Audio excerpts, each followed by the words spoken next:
ఎప్పుడు ఇట్లాంటి రౌడిజం మన దాంట్లో జరగలేదు. ఇప్పుడు ఎందుకు జరగాలి? నేను అడిగేది, ఒక ఇన్స్టిట్యూషన్లో డీటైన్మెంటు లేకపోతే స్టూడెంట్స్ ప్రాబ్లము ఉంటాయి.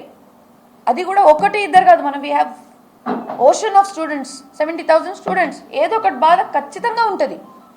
బట్ దీనికి ఒక పొలిటికల్ ఎజెండా చేయకుండా, ఒక రౌడిజం మీద చేయకుండా, వేరే పిల్లలు కూడా చదువుకుంటున్నారు. వాళ్ళు డీటైన్ చేసిన మంది ఎంత, ఒక 22 పీపుల్ ఉన్నా కూడా there are other students who are meritorious. ఇది మొత్తం విద్య బుద్ధి ఇచ్చే సంస్థ. We are not doing any illegal work over year. Agriculture సైన్సెస్లో more than 2,000 people are already studying. అక్కడ క్లాసెస్ జరుగుతున్నాయి, ఫ్యాకల్టీ ఉన్నారు, మా సార్ ఉన్నారు. వాళ్ళు చదువుకునే కాదా? అంటే డీటైన్ చేసిన మాత్రంకి మొత్తం యూనివర్సిటీ మనం బేకార్ అయిపోయిందా? అది ఎట్లా?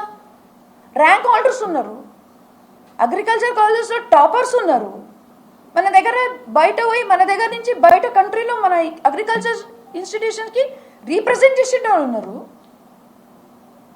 ఎంతోమంది, వందల మంది మన దగ్గర బాగా పడి, అంటే they all are getting educated, they are getting degrees, they are going happily out side.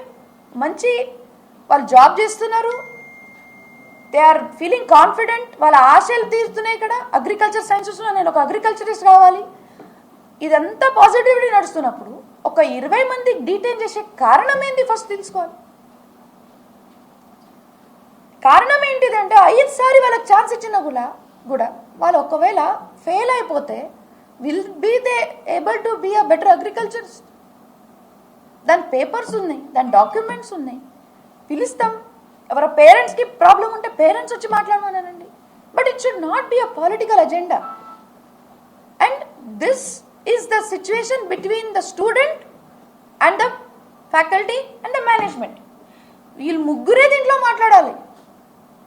అన్యాయం ఏం జరగలేదు. అండ్ అన్యాయం ఇట్లాంటి ఎన్నో కాలేజెస్, అట్లా అంటే ప్రతి ఒక్క కాలేజ్లో డీటెయిల్ స్టూడెంట్కి మీరు అక్కడ పోయి ఇట్లాంటి ధర్నా చేయాల్సి వస్తుంది.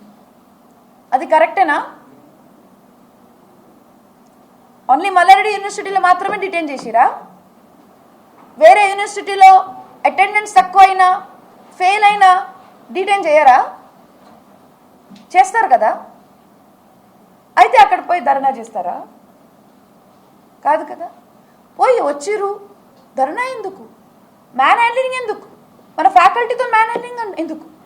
అక్కడ వచ్చి మనం అగ్రికల్చర్ కోసము వాళ్ళకి ఇండోర్ ప్లాంటేషన్ అవి అంతా వాళ్ళకి హైడ్రోఫోనిక్స్ పెడితే దానికి మొత్తం పలగొట్టడం కరెక్టా?